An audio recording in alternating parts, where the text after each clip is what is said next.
Supreme court 9 सितंबर को Bilkis Bano case की समाअत करेगा। टी राजा सिंह को तेलंगाना हाईकोर्ट से नहीं मिली राहत। श्रीलंका ने सनसनीखेज मुकाबले में भारत को शिकस्त दी।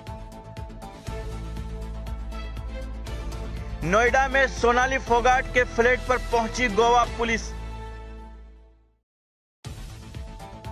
आसाम में गांव के लोगों ने मदरसा मुनहदम कर दिया। मोरिना शहर के डॉक्टर भीमराव अंबेडकर स्टेडियम में मारपीट का वीडियो वायरल। चीन में जलजला से मरने वालों की तादाद में इजाफा।